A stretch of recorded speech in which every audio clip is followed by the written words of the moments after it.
Bonsoir à tous, merci de nous regarder. Vous êtes sur la télévision nationale et dans votre émission d'actualité Grand Angle. Pour ce numéro, nous parlerons principalement du Transform Africa Summit. Oui, la Guinée deviendra du 12 au 14 novembre prochain l'épicentre de l'innovation et de la transformation numérique en plein essor sur le continent. Le monde numérique qui se mobilise,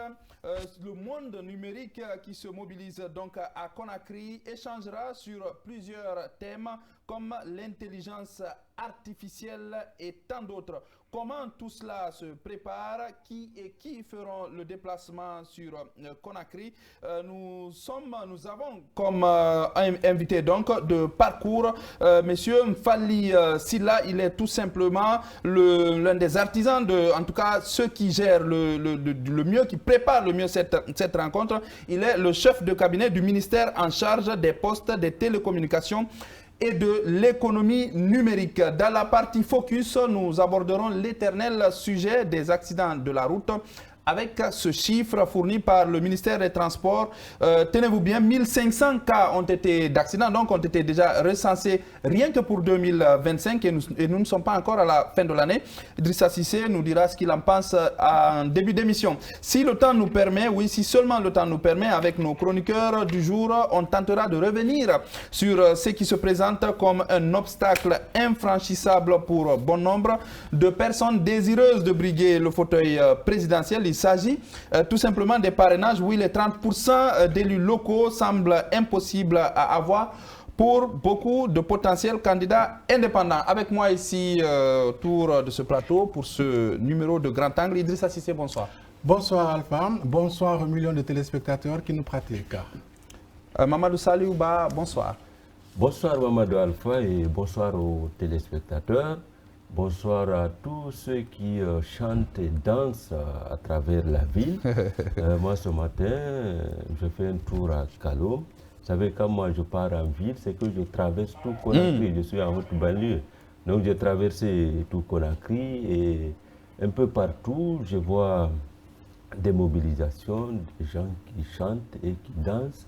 Et vêtu de blanc, quand même. Vêtu de blanc, exactement. Précisez. C'est pour la paix, c'est pas pour jeter des cailloux. Bon, vous êtes passé sans heure. Je n'ai pas demandé pourquoi ça chante, ça danse, mais ça ne danse pas. Vous n'avez pas entendu pourquoi ça chante, ça danse?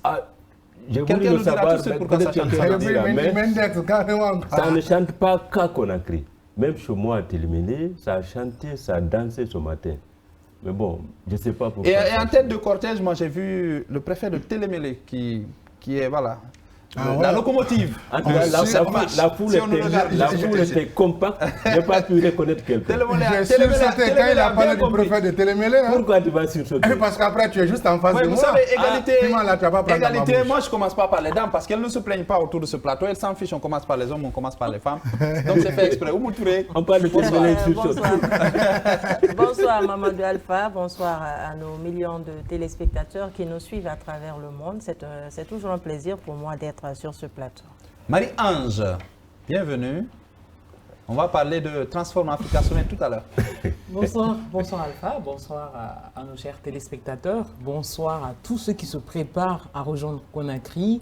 Conakry, pas seulement Conakry, la Guinée, terre de richesse et d'innovation, et de start-up, et puis voilà. Voilà, ne mettez pas la charrue avant les bœufs, ça arrive tout à l'heure. Et donc, voilà, donc, la Guinée, terre de richesse et d'innovation, numérique aussi. Voilà, donc c'est ça. Tout de suite, on se dirige vers le focus, parce qu'on aura tout à l'heure d'en parler de ce Transform Africa Summit. Tout de suite, le focus. Le Grand Angle, focus sur l'actualité. Nos chroniqueurs décryptent à chaud l'actualité nationale et internationale. Le Grand Angle, focus sur l'actualité. Nos chroniqueurs décryptent à chaud l'actualité nationale et internationale. Le Grand Angle, focus sur l'actualité. Nos chroniqueurs décryptent à chaud l'actualité nationale et internationale. Le Grand Angle, focus sur l'actualité. Nos chroniqueurs décryptent à chaud l'actualité nationale et internationale. Le Grand Angle, focus sur l'actualité. Nos chroniqueurs décryptent à chaud l'actualité nationale et internationale. Voilà, si vous venez de nous prendre en marche, vous êtes bien dans votre émission Grand Angle et on démarre l'émission avec Notre rubrique Focus, comme toujours d'ailleurs, ça ne change jamais. Il n'y a que ça se dit qui, parfois, ça ne se dit pas. On nous dit ce soir, on peut parler à les téléspectateurs. Ça ne se dira pas. On va parler de ce sommet qui se prépare. Mais vous, Idrissa, déjà, on va parler de ce chiffre quand même qui nous a interpellé à Grand Angle ici. 1500 cas d'accidents de la route, la circulation, appelez ça comme vous voulez, avec beaucoup de morts. Ça interpelle quand même. Ça fait et rien que pour 2025, oui, on n'est pas encore à l'abri des accidents de fin d'année et tout ce qui arrive. Justement, je pense que c'est effrayant pour nous, les usagers, c'est effrayant pour les décideurs.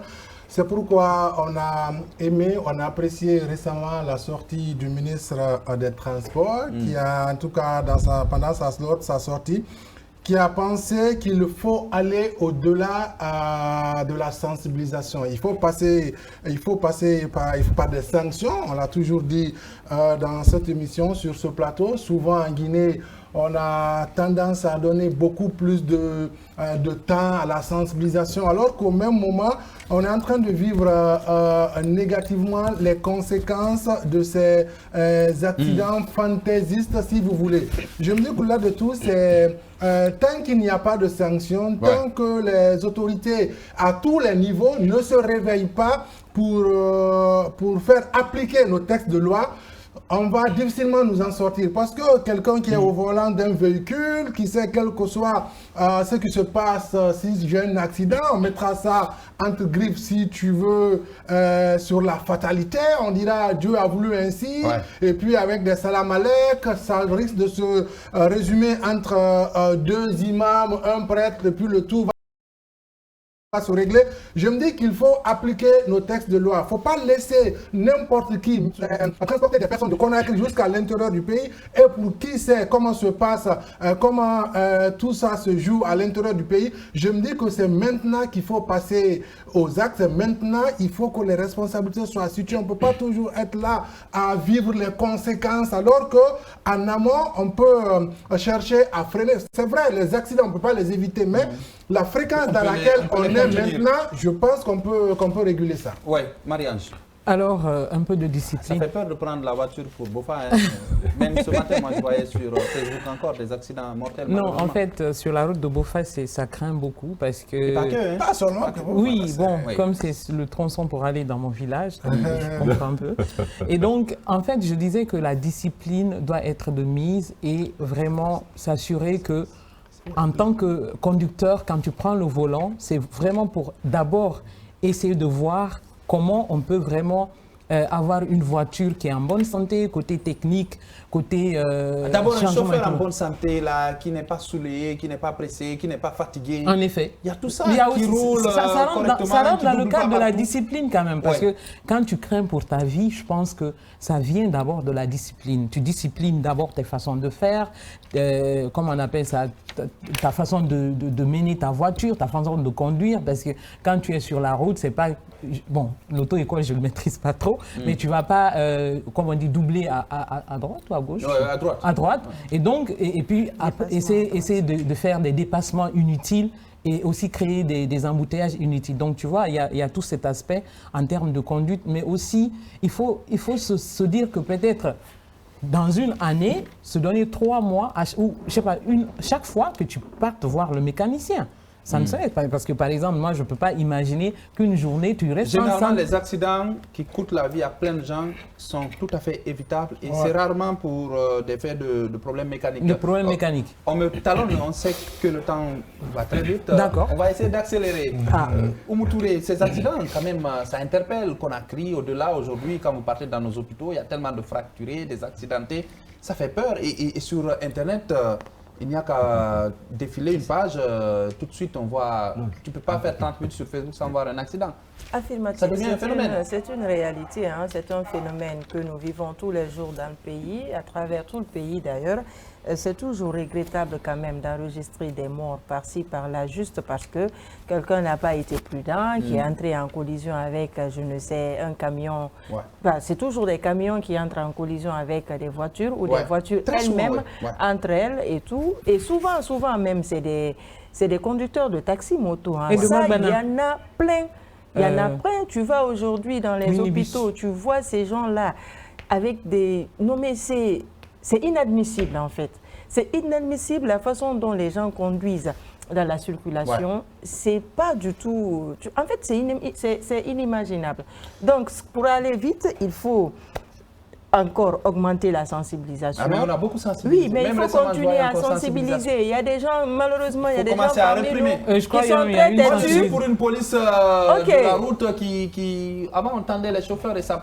D'accord, tout ce que vous voulez. Tout ce que vous voulez. Mais je veux rapidement terminer, Alpha. Rapidement terminer. Il faut toujours continuer à sensibiliser. On ne va pas se fatiguer. Oui, à sanctionner aussi, je suis d'accord.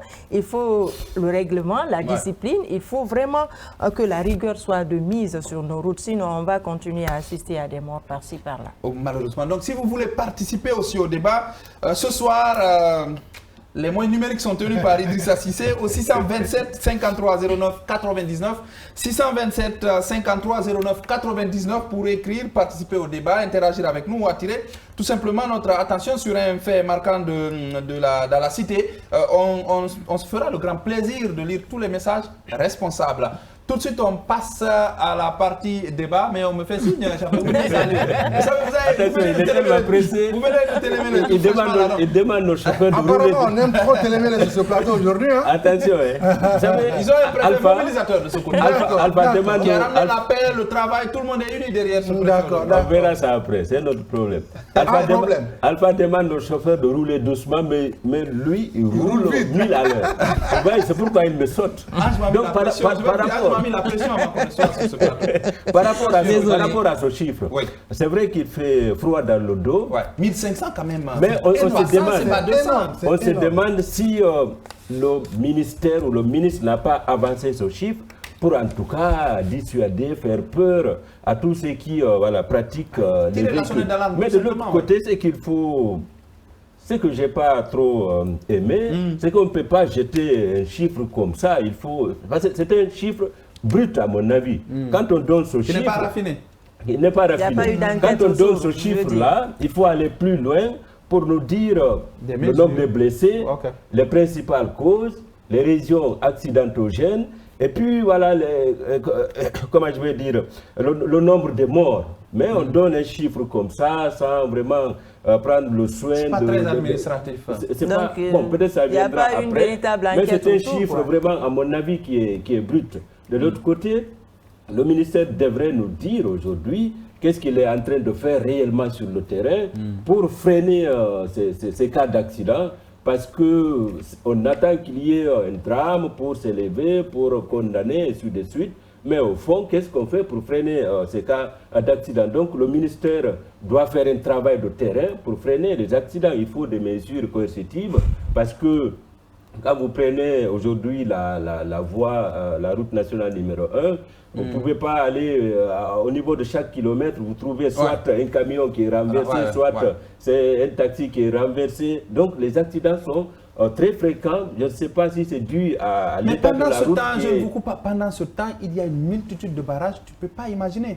Des barrages peut-être pour retirer des sous. Oui, mais même de passage, tu vois les gens donner l'argent, ça se passe au vu aussi de tout le monde, ça dérange personne. Personne n'est inquiété. Alors qu'ils devraient prendre le soin de voir un peu l'état d'esprit des chauffeurs. Et vous vous rappelez cette règle quand même ils sont là juste pour demander... il y a encore quelques années, on avait interdit aux services de police notamment de prendre de l'argent avec les citoyens comme ça. Ça avait fait un peu de bruit dans la cité, mais ça s'est échappé. Il n'y a pas de suivi. Il n'y a pas de suivi. Quand on a pris la mesure, tout le monde a applaudi, mais après, on a relâché. Les mauvaises habitudes sont revenues. Je pense que la police... Même si ça n'enlève en rien tout le travail qui est fourni par nos policiers, qui sont très voyants. Voilà, il y en a qui sont très vaillants, mais beaucoup d'entre eux d'ailleurs. Beaucoup d'entre eux. Ils se lèvent à 6h et ils rentrent toujours à 23h. Et je pense que ce qu'il faut... Du fait de l'indiscipline de beaucoup de chauffeurs. Ce qu'il faut aussi instaurer, c'est que peut-être vérifier le ticket de... comment on appelle ça, le ticket qui est délivré par les entreprises qui prennent le contrôle technique. Non, mais vous savez, c'est parce qu'elle passe comme si elle vit à Londres. Justement, non mais sérieux. Malheureusement, écoutez, on va aller à la pause et on va recevoir notre invité. Monsieur Silla.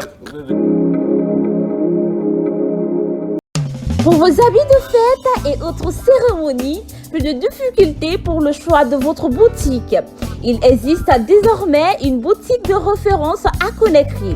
Pour vos costumes, chemises, ceintures et chaussures de marque italienne et turque, rendez-vous à la boutique Chérif Aïdara.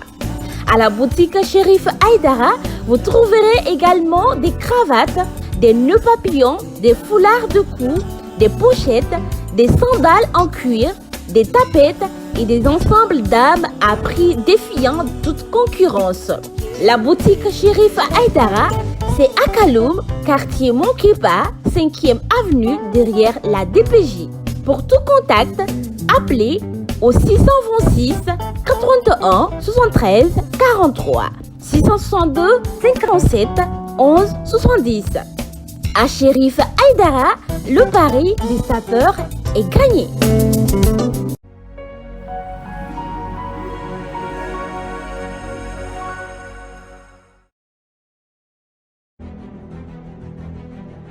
Face à l'invité.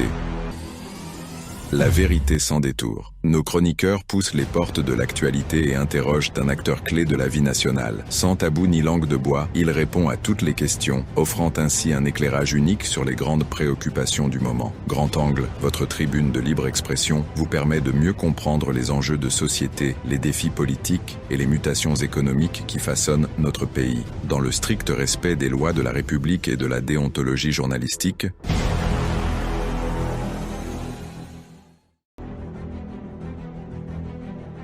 face à l'invité.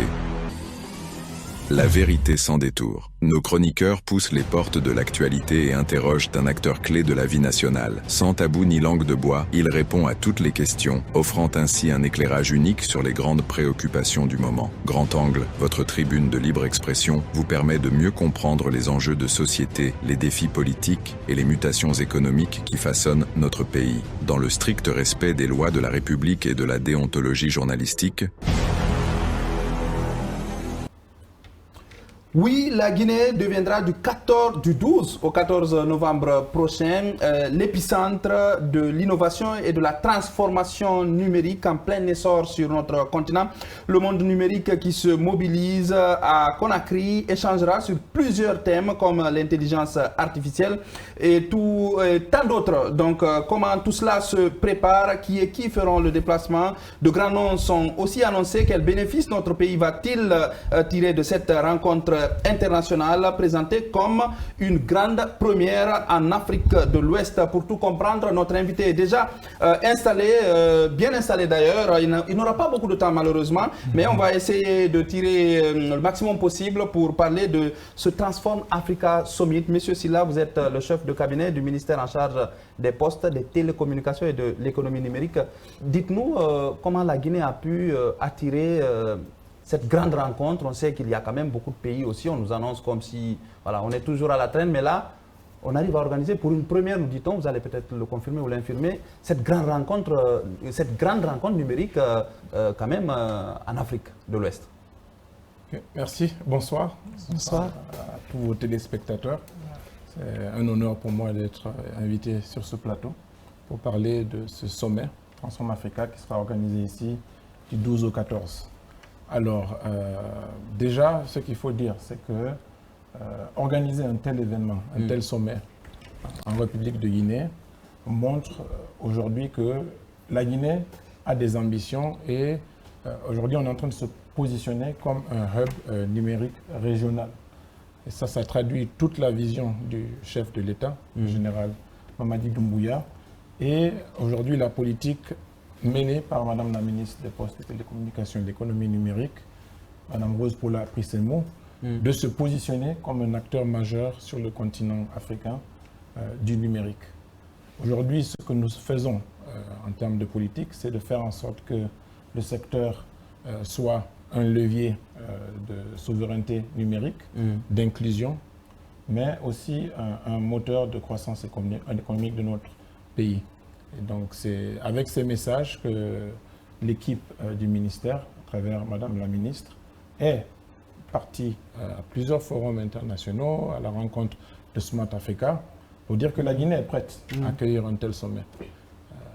Il n'est pas venu comme ça. Ils ont envoyé des missions pour évaluer la capacité de notre pays à le faire. D'accord.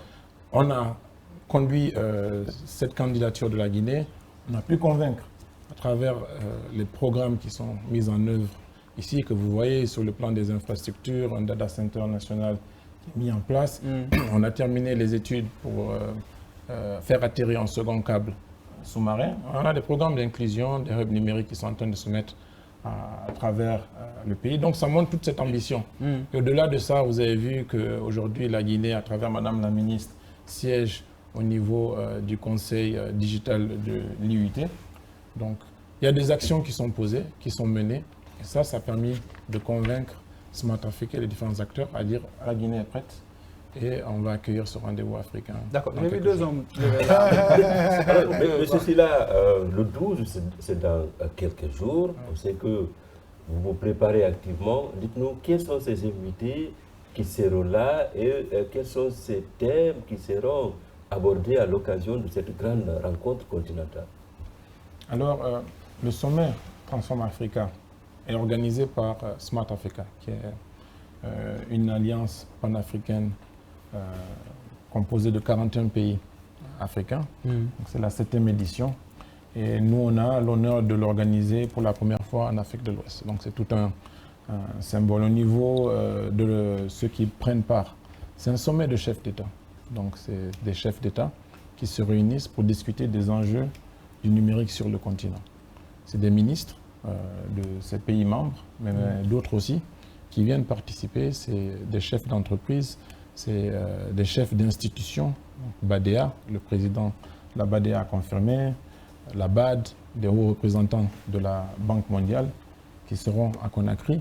Il y aura des délégués qui viennent d'un peu partout dans le monde. Il y a l'Estonie qui a confirmé, il y a l'Union européenne qui seront là pour discuter d'un thème principal, c'est l'intelligence artificielle. Le thème, c'est l'intelligence artificielle pour l'Afrique, innover localement, impacter globalement. Vous savez que l'intelligence artificielle, aujourd'hui, c'est la révolution du siècle. Elle touche tous les secteurs, que ce soit la santé, que ce soit l'agriculture, que ce soit l'éducation. C'est en train de bouleverser nos sociétés.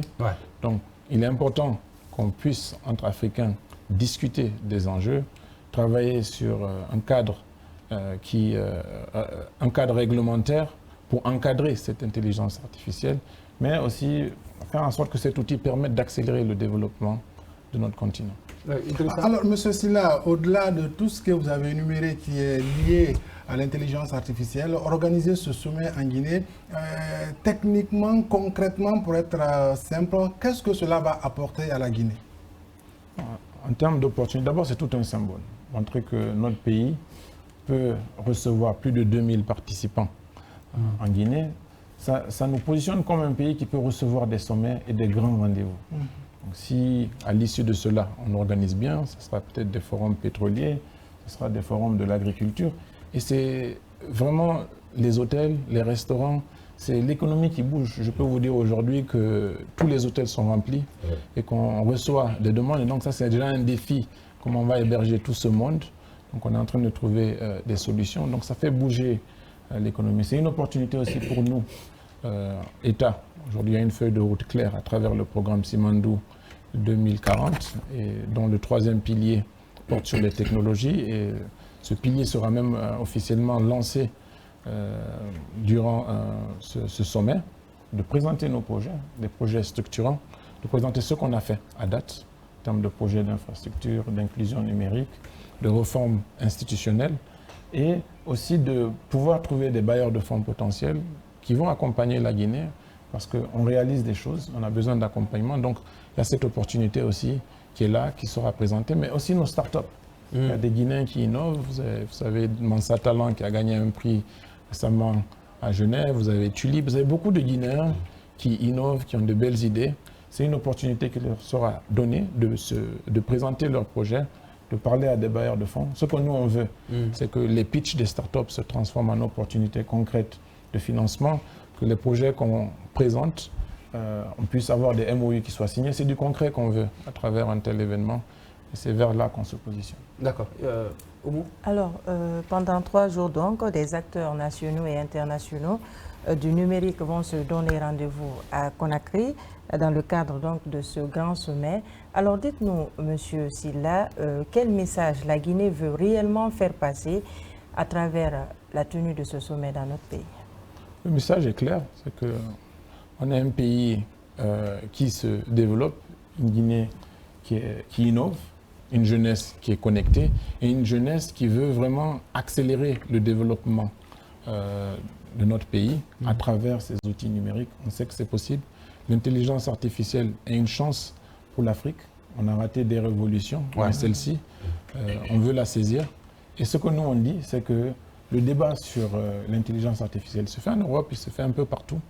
Et là, nous, on veut être au centre parce qu'il va se tenir ici avec l'ensemble des acteurs africains pour qu'on prenne ces décisions ensemble et qu'on puisse tirer profit vraiment de cette nouvelle révolution. Oui, Ange. J'imagine qu'à travers le Transform Africa Summit, on aura des voix africaines qui puissent être dans les chats GPT ou bien quand tu veux faire une audio, au lieu que ça soit une voix européenne qui se mette là, mais que ça soit une voix de Cissé, de Oumou, de Sali ou d'Ange.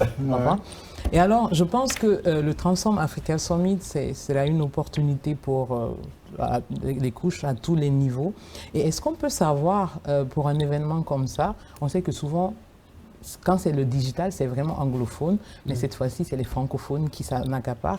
Et donc, est-ce qu'on peut savoir comment arriver à ce sommet? Est-ce qu'il y a une inscription? Comment ça se passe pour, qui peut participer? Voilà, qui peut participer? Est-ce que c'est déjà fermé? Vous avez sélectionné, présélectionné? Voilà. Alors, les enregistrements se font en ligne. Il y a différents niveaux, Platinum, Gold. On s'est battu auprès de Smart Africa pour faciliter l'accès aux Guinéens. Donc, il y a des passes aussi qui sont gratuits. Donc, il s'agit d'aller en ligne, s'enregistrer. Parce que tous les participants seront enregistrés. Donc, les facilités d'accès, vous allez en ligne, vous vous enregistrez. Il n'y a pas de papier là-bas, hein, ne vous inquiétez pas. Donc, ceux qui pensent que tu peux aller négocier avec quelqu'un, c'est impossible. Il faut te connecter parce que c'est ça. Voilà, Alors, c'est ça, c'est le Monsieur digital. Sylla, vous parliez des infrastructures aujourd'hui. Est-ce que la Guinée est réellement prête? Est-ce que mon frère qui nous suit à Koundara, est-ce qu'il se retrouve aujourd'hui dans tout ce que nous disons en termes d'infrastructures numériques? C'est toujours un défi. Aujourd'hui, le taux de pénétration de l'Internet se situe autour de 50%, ce qui veut, en tout cas de manière théorique, dire qu'un Guinéen sur 2 a accès à l'Internet, à les services de connectivité. Après, il faut aller au-delà. Et tous les projets d'infrastructure que nous sommes en train de mettre en place, on veut faire atterrir un second câble sous-marin parce qu'on est connecté à un, vont dans le sens de diversifier l'offre de connectivité qu'on a. Et derrière, pour qu'il y ait une demande qui soit aussi là, on travaille à faire des programmes d'inclusion. Vous avez vu 7 hubs numériques à travers l'Ansuten qui ont été déployés au sein des différentes régions. Il y a des programmes que l'Ansuten a de formation, Erken. Il y a des prix aussi qui sont comme le Grand Prix que beaucoup de Guinéens connaissent aujourd'hui. On permet à des Guinéens, le prix de l'édition de l'année dernière a été remporté par un jeune qui est à Zérékoré avec un projet Zali Merveille. C'est une opportunité qu'on donne.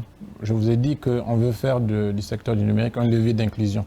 C'est de cela qu'on parle. Et dans les politiques aujourd'hui conduites par Madame la ministre, c'est une priorité de réduire la fracture numérique, de permettre aux Guinéens à l'intérieur aussi de bénéficier de services de connectivité. Oui, si vous permettez. Voilà. Je pose aussi des questions, je parle pas de on est à 2 semaines quasiment de l'événement en termes d'organisation, où nous en sommes aujourd'hui. Parce que ceux qui aiment le foot, je n'avance pas plus. Alors, donc le choix du site se fera au Radisson. On a mis une infrastructure en place pour pouvoir accueillir 1500 personnes dans une salle plénière pour l'ouverture. Donc ça, c'est en cours de construction, juste à côté de l'hôtel Radisson. Vous avez vu les travaux de réfection de la route aussi qui sont en train d'être faits. Ah ouais, de l'aéroport jusqu'à Radisson, c'est... Oui, c'est les externalités positives de Et ça va rester après le sommet. C'est ça, voilà. C'est ça les avantages, raison pour laquelle on a toujours organisé des sommets. On se prépare sur le plan des infrastructures, donc on est assez confiant que tout ça sera prêt avant le 12. C'est un gros test aussi qu'on a, un défi, parce qu'il faut de la connectivité. Pour ceux qui viennent, on parle de l'intelligence artificielle, du numérique. Donc c'est s'assurer aussi que sur le plan technique, on puisse s'assurer qu'il y a la connectivité, une connectivité de qualité pour les participants qui seront là. C'est un défi sécuritaire, s'assurer aussi. On travaille bien avec les services de sécurité, le groupement des forces spéciales, le haut commandement de la gendarmerie, pour s'assurer que les chefs d'État, les ministres qui seront là, se sentent en sécurité. Et ça aussi, on est confiant que ça se passe très bien au niveau de l'organisation. Après, un tel sommet, lorsqu'on parle de chef d'État, c'est 60% protocolaire. Donc s'assurer qu'on travaille avec le ministère des Affaires étrangères. On a des réunions hebdomadaires. On a un comité mixte composé de cadres de l'administration publique, mais aussi de Smart Africa, qui travaillent. D'ailleurs, l'équipe de Smart Africa est là depuis quelques jours. Ils seront là jusqu'au jour de l'événement. Ça, c'est pour s'assurer qu'on soit fin prêt et qu'on fasse honneur à notre pays. C'est un gros défi. Et donc, on a besoin de l'accompagnement de tous, des médias, vous, mais aussi de la population pour montrer qu'on peut recevoir, on peut être accueillant et qu'on puisse avoir l'opportunité de concrétiser ce sommet à travers des projets concrets, structurants qui vont bénéficier. Donc ça bosse réellement derrière. Hein? Il y a le gros travail qui est en train d'être fait. Donc la Guinée s'apprête à accueillir ce grand sommet qui sera peut-être l'une des fiertés de notre pays. Ok. Maintenant, on sait que beaucoup de jeunes s'illustrent actuellement dans le numérique. Est-ce qu'il y aura des compétitions entre ces jeunes pour vraiment exposer leur savoir-faire devant ces millions d'invités qui seront là? Alors, on était supposé organiser la semaine du numérique en début novembre. Lorsqu'on a négocié avec Smart Africa, on leur a dit mais pourquoi pas faire le Transform Africa ici et fusionner. Donc un de nos combats au sein du département, c'est de s'assurer qu'il y ait du contenu guinéen dans le programme qui sera offert à tous qui viendront à Conakry. Donc on a pu obtenir des plages horaires dans le programme. Il y aura des spotlights sur la Guinée, il y aura une journée dédiée aux investissements où il y aura des présentations de projets, mais il y aura le Grand Prix de l'Ancitaine, sa seconde édition, qui se tiendra. Et donc là, des Guinéens vont pitcher, participer, montrer leur talent au monde. Et donc ça, c'est prévu. Il y a des espaces aussi au niveau de la zone d'exposition où il y aura des startups guinéennes qui seront mises en valeur. Mais aussi, ce sera l'opportunité de mettre en valeur notre culture. Donc on a prévu ça aussi au niveau des stands. Donc cette question est prise en compte par nos équipes. Monsieur Sina, qui parle de ce sommet parle forcément de l'intelligence artificielle. L'intelligence artificielle va avec la connexion, si vous voulez, la très bonne connexion. Est-ce qu'il y a des dispositions particulières pour permettre au moins d'avoir un débit plus ou moins rassurant pendant ce sommet, en attendant pour qu'on puisse gérer nos problèmes à l'interne, mais pendant ces 3 jours, est-ce que ces participants peuvent être dans un cadre qui les permet d'avoir au moins une connexion avec un débit plus ou moins acceptable? Alors, c'est ce que je dis, c'est peut-être le plus gros défi, c'est d'assurer la connectivité. Et ça, vraiment, nos équipes travaillent avec l'ARPT, les différents opérateurs ici. Et je tiens à les féliciter, les remercier parce que c'est l'élan de patriotisme de tous ceux qui sont impliqués dans l'organisation que nous, on a vu. On a eu, lorsque cette question a été posée lorsqu'ils sont venus évaluer. Et à travers la RPT, on avait mobilisé l'ensemble des opérateurs. Et on a senti tout l'engagement. Ils nous ont même aidés en disant on assure qu'il y aura... Oui, mais monsieur Sina, au-delà de tout, il faut avoir des exigences, il faut avoir des... mais c'est par rapport à ça, je pense. Non, je pense qu'il faut, au-delà du patriotisme et tout, un sommet comme ça, ce n'est pas un match amical, c'est vraiment... Non, c'est vrai, c'est vraiment du lourd, il faut avoir des principes. C'est la Ligue des Champions. C'est la Ligue des Champions, exactement, je pense la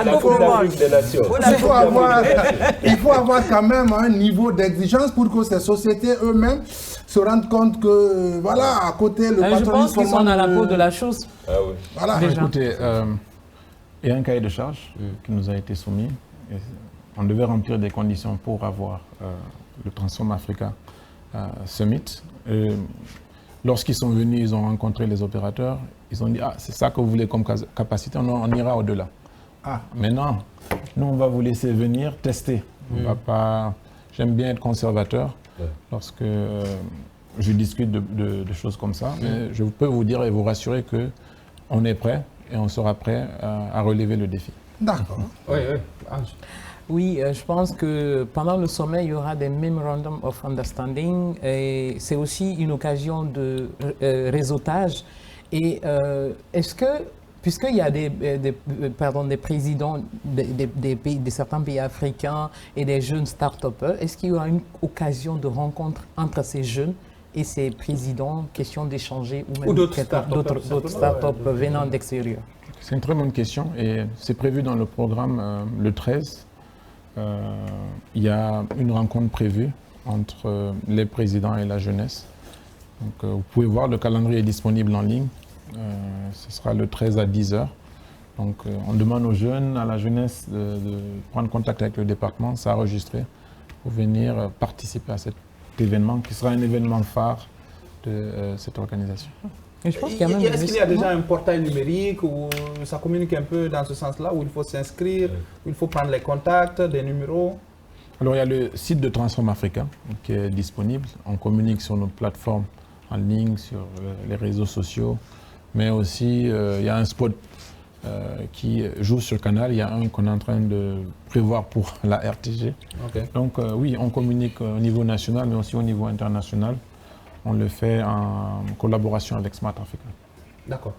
Idrissa, est-ce qu'il y a quelques messages? Beaucoup de messages. D'accord, je rappelle que c'est le 627 53 09 99. Posez vite, il n'a pas beaucoup de temps. Voilà un message de monsieur qui n'a pas signé ceci. Comment maîtriser l'intelligence artificielle en Guinée si nous n'avions à date aucune maîtrise sur les chaînes de production? Serons-nous encore exportateurs d'équipements pour uniquement nos innovations? Le message, très malheureusement, il n'est pas à signer. Un autre message, lui, il s'intéresse beaucoup plus au thème du jour aussi. Bonsoir à Grand Angle, c'est monsieur Kaba Sidiki de Tanene. Pour remédier à ces accidents sans cesse, l'État doit mettre en place un programme de formation pour la police routière, les chauffeurs, mais aussi les piétons. Concernant le sommet sur la nouvelle technologie, l'État doit mettre des centres d'informatique dans les sous-préfectures, car il y a des jeunes cadres qui servent à l'intérieur, qui ont envie de faire l'informatique, mais il n'y a aucun centre pour nous permettre d'apprendre. Cet autre message qui vient à peine de tomber. Bonsoir aux membres du Grand Angle. Merci pour le travail abattu. Je pose la question à l'invité. À travers l'organisation de ce sommet en Guinée, est-ce qu'on va qu'est-ce qu'il va apporter, qu'est-ce que cette organisation va apporter à notre pays? C'est M. Dar depuis Anta. Okay, je crois que ce que ça peut apporter, il peut revenir un tout petit peu s'il...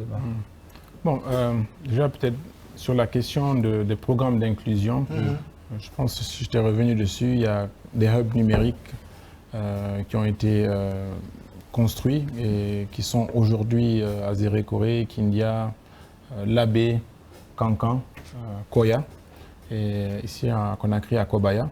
Donc ce sont des centres qui sont disponibles pour aller apprendre les métiers du numérique, l'usage du numérique. L'objectif, ce n'est pas d'avoir 7 centres, c'est d'avoir dans les 2 prochaines années 26 autres hubs pour que ça puisse toucher non seulement les capitales régionales, mais aussi qu'on puisse rentrer dans les CRD. Donc je comprends bien la préoccupation du monsieur qui a posé la question. Et aujourd'hui, toutes les politiques qu'on met en place vont vers ça. Donc l'opportunité, c'est aussi de présenter ces projets qu'on fait aujourd'hui sur fonds propres et voir si on peut avoir potentiellement des gens qui nous accompagnent.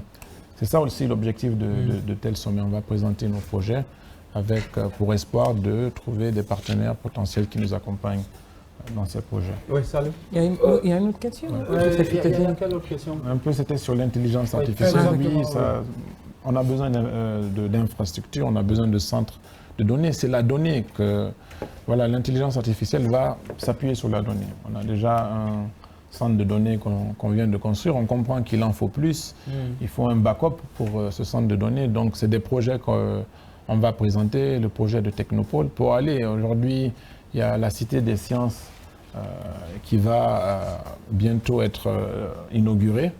Et d'ailleurs, le professeur Baniré Diallo, qui est un expert en IA, est au sein de notre comité d'organisation de ce Transform Africa. On comprend les défis qu'on a. C'est pour ça qu'on discute. C'est quand même une nouvelle technologie, c'est une nouvelle...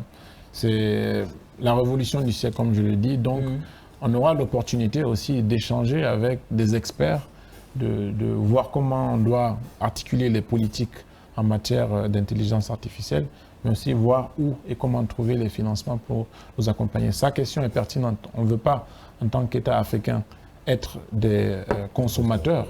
On veut aussi produire et exporter cette intelligence. Je suis convaincu que les Guinéens ont la capacité.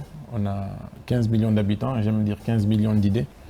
15 millions de raisons de croire que le numérique sera vraiment un levier de croissance pour notre pays, et investir dans l'intelligence artificielle est une priorité pour nous, et ça commence avec ce sommet, mais aussi après ce sommet.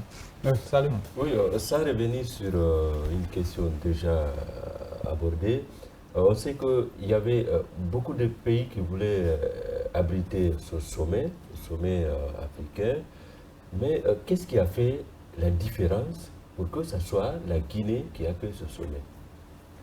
Bon, après nous, on ne va pas se lancer de fleurs, mais il faut pense que c'est la persévérance de Madame la ministre, c'est les équipes. On a voulu de ce sommet. Il faut rappeler qu'on devait l'organiser en 2020, il y a eu Covid, on a candidaté en 2023, malheureusement c'est parti au Kenya. Et je pense que ça a été aussi motivateur. C'est-à-dire toute l'équipe s'est dit non, il faut qu'on fasse confiance à la Guinée. Et donc derrière, il y a les équipes qui ont travaillé. Il y a des ministres aussi qui sont passés, qui ont œuvré à vraiment vendre la Guinée pour qu'on soit considéré parmi une shortlist de pays. Et derrière, Madame la ministre, partout où elle partait, que ce soit à Barcelone, que ce soit à Genève, que ce soit à Séville, chaque fois qu'on rencontrait Smart Africa ou des acteurs clés, on leur disait non, la Guinée est prête à abriter ce sommet. Et donc c'est comme ça que ce sommet est venu. Est-ce que déjà on a des chefs d'État qui ont confirmé leur présence?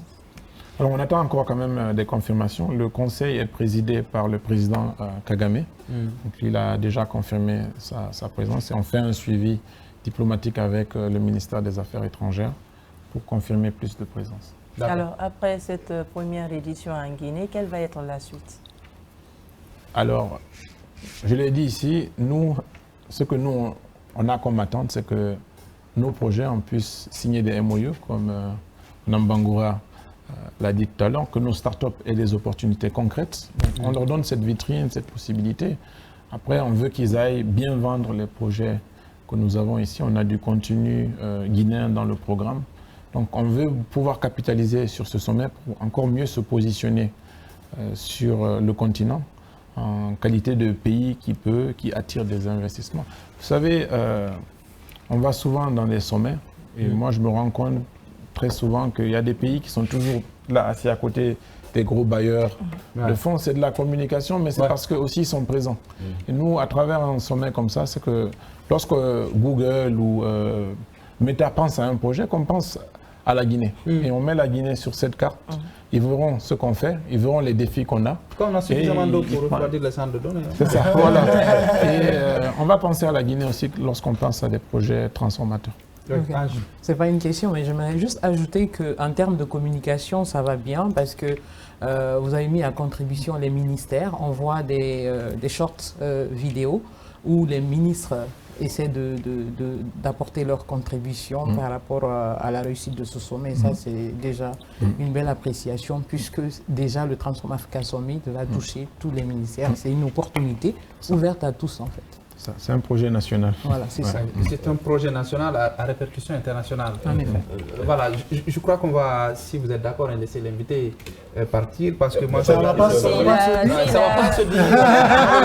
La rubrique ça ne se dira pas. Les choses entre nous. Peut-être s'il veut ajouter quelque chose qu'il ne nous a pas encore dit.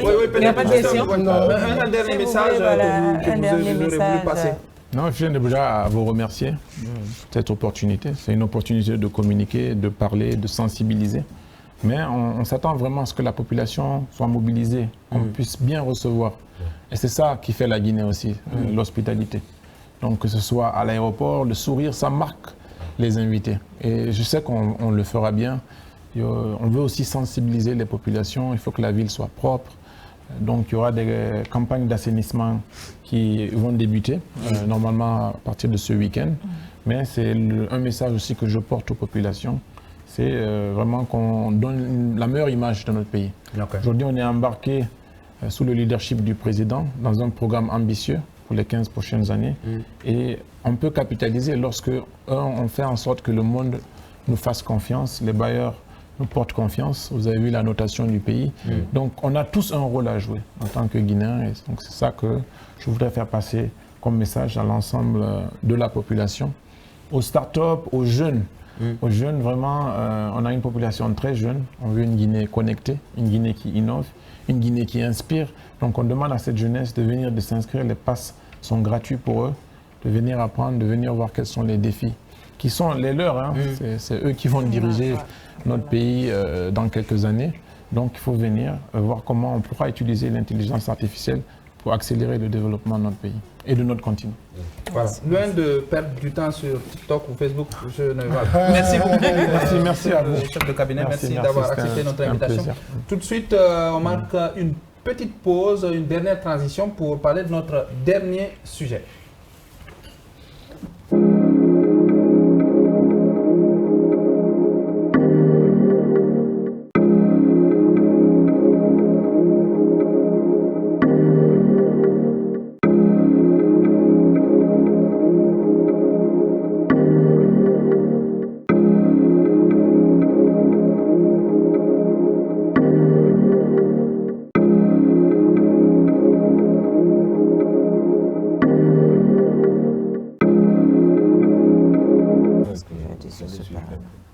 Voilà, on entame le dernier virage. Ça se dira autrement pour ce numéro, même si c'est voulait beaucoup cette rubrique, mais voilà. On aura le temps de le faire après le sommet. Ne vous inquiétez pas, après le sommet, vous observerez vous-même. Sali, on parle quand même de ces parrainages. Beaucoup pensaient peut-être que ça va être facile ou que ça allait être difficile. L'un dans l'autre, ça paraît quand même très compliqué pour beaucoup qui se lancent dans la course ou qui aimeraient se lancer dans la course présidentielle sans parti politique légalement constitué au niveau national. On nous remonte que ces candidats, potentiels candidats indépendants, ont du mal à trouver les 30% de parrainage requis. Oui, c'est une équation très difficile pour ces candidats qui ne sont pas d'abord candidats, hein, parce qu'il faut remplir les conditions. Voilà. Et la principale condition, c'est le parrainage. Donc, ils sont face à cette équation très difficile parce que quand on a dit on peut désormais se présenter sans être président d'un parti politique, tout le monde a dit oui, voilà. Ouais, mais attention. Voilà, tout le monde peut postuler. Alors là, aujourd'hui, ils sont face à un problème très difficile. Pourquoi? Parce que le code électoral dit que pour être candidat, il faut avoir le parrainage, c'est-à-dire la signature de 30% des élus. Alors les élus... D'autres les appellent des nommés pour l'instant. Bon, on dit des élus, selon la loi. On va prendre textuellement le code électoral tout à fait. Et voilà, la constitution. Maintenant, pour l'instant, les élus sont nommés. À défaut d'avoir des élus, c'est-à-dire des maires élus, on a pour le moment les présidents de délégations spéciales qui jouent ce même rôle. On peut leur... Ils sont nommés. Ils sont nommés. Ils sont nommés. Ce sont des présidents de délégations spéciales. Mais nommés par un collège quand même, c'est une forme d'élection. Ce n'est pas une nomination qui est tombée. Non mais attention, ils sont pas nommés, mais ils sont nommés par un certain nombre de personnes qui les ont choisis. Donc, le problème n'est pas celui Ils sont nommés. Non, nommés sous une forme d'élection. Ils sont nommés parce qu'ils sont nommés. Ils sont nommés, c'est clair, mais vous ne dites pas nommés comme si... Ne dites pas nommés comme si c'est quelqu'un qui a décidé quelque part là-bas, tu les mêlés, de nommer tous les présidents de délégation. Le problème... Ce n'est pas qu'est-ce que tu es en train de miroiter. Non, ces présidents sont nommés. On te le conseille. concède, nommer, il n'y a pas de problème. Nommer dans les conditions, voilà, dans les conditions. D'un collège électoral. Il n'y a pas de problème. Voilà. On vous le concède. On vous le concède. Nommé avec un collège électoral Donc, qui a choisi. Il ne va pas nous imposer des termes sur ce plateau. Oui, Ils sont nommés. Ce sont des présidents Par de un collège délégation. électoral. Ce n'est pas un problème. Oui. Parce qu'ils jouent, le rôle des maires élus. Il n'y a pas de problème. Maintenant, le problème, c'est quoi? Bon, d'abord, quand vous prenez ces présidents de délégation spéciale, ils sont au nombre de 368. C'est-à-dire les communes, on a beaucoup de communes, même Conakry a éclaté. Ouais. Le problème maintenant, c'est quoi? C'est comment avoir la signature de 30% de ces présidents de délégation spéciale. C'est 368. Ils sont 368. Sur, voilà, on peut consulter. 368 présidents de délégation spéciale. Maintenant, le problème, c'est quoi? C'est comment avoir la signature de 30% de ces présidents. Parce que là, ce n'est pas au bulletin secret, tu ne peux pas faire affaire avec quelqu'un. Tu vas t'identifier clairement. Tu t'identifies, tu donnes ton adresse, tout, tu signifies que tu as autorisé tel, tu as parrainé tel, voilà. C'est ça. Maintenant, bon, ce n'est pas que ça, parce que tu ne dois pas collecter ça dans une même région. Il faut que ces 30% soient répartis sur au moins 70% du territoire national. Maintenant, le problème, c'est quoi? Ces 368 présidents de délégation spéciale là, selon certains qui veulent postuler, qui veulent candidater, c'est difficile de collecter les signatures. Pourquoi? Parce que tout simplement, personne ne souhaite, personne ne veut parrainer un indépendant. Mais pourquoi? C'est là la question. Personne ne veut parrainer un indépendant. Le problème, c'est quoi? Le problème, c'est quoi? C'est que ils ont du mal à trouver des gens qui sont prêts. Voilà, il y a suffisamment de présidents. Pas du mal à parrainer un indépendant. Peut-être qu'ils ont un indépendant déjà. Il y en a suffisamment parce que, je l'ai dit, ils sont au nombre de 368. Mais s'ils ne veulent pas parrainer un indépendant, là, c'est un problème. Ils n'ont pas encore le candidat. Ils ne veulent pas parrainer. Le problème, c'est quoi? C'est que le temps file. Pourquoi? On dit que le dépôt des dossiers de candidature doit être fait 53 jours avant le jour du scrutin. On est à combien de jours? Moins 3 pour tout le monde? Non, on est à jour J, moins 58. 59, 58. Donc on est dans le temps encore. Hein? On est dans le temps. Mais le chrono, ça tourne. De l'autre côté, la liste définitive des candidats doit être publiée 43 jours avant le jour J. Avant le jour J. Et il y a la campagne aussi. Maintenant, le problème dans tout ça, là, c'est quoi? Vous savez, c'est difficile de sortir d'une transition. Pourquoi? Parce que la Constitution dit qu'il faut 30% des élus.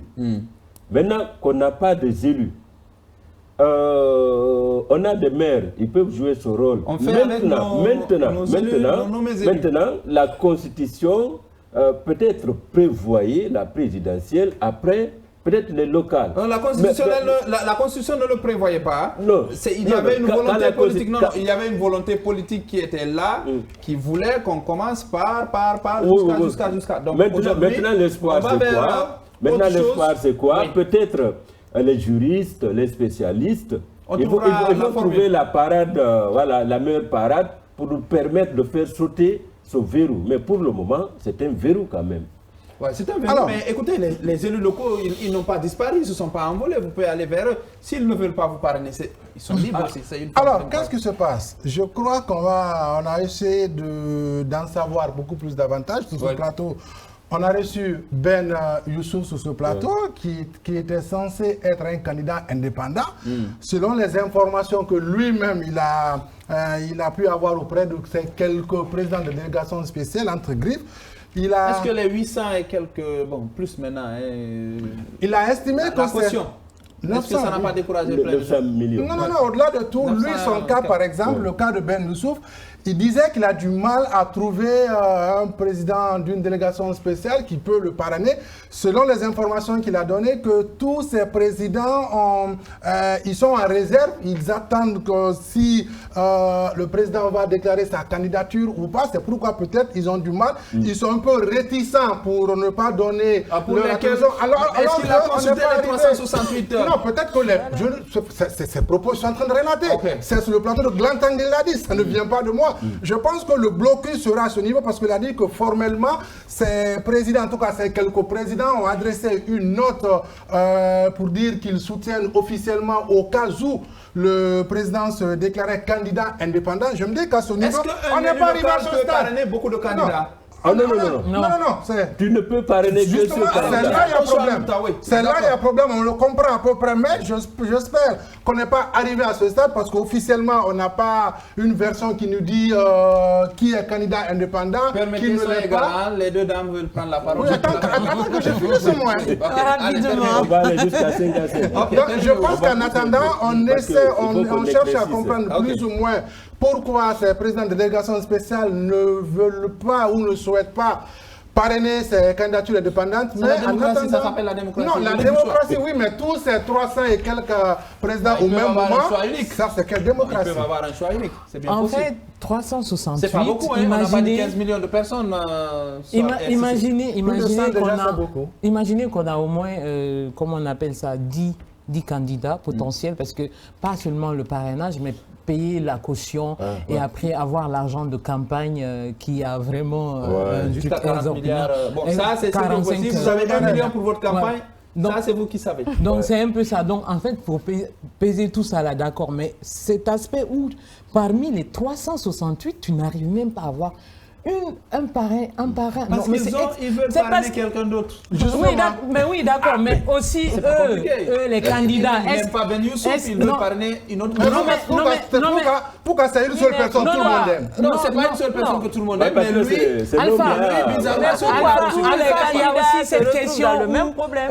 Les candidats, ils ne sont jamais proches des populations. Lesquels? Est-ce qu'il y a un candidat d'abord? Non, on parle d'un exemple. Oui, il faut la proximité. On est en Afrique, on est en Guinée. Il faut le social, il faut cette proximité. Mais toi, déjà... C'est la politique, hein? Ah oui, d'accord, la politique. D'accord, mais en tout cas, de la base Guinée jusqu'en forêt, même chez toi, même dans ton village, tu n'as pas une personne.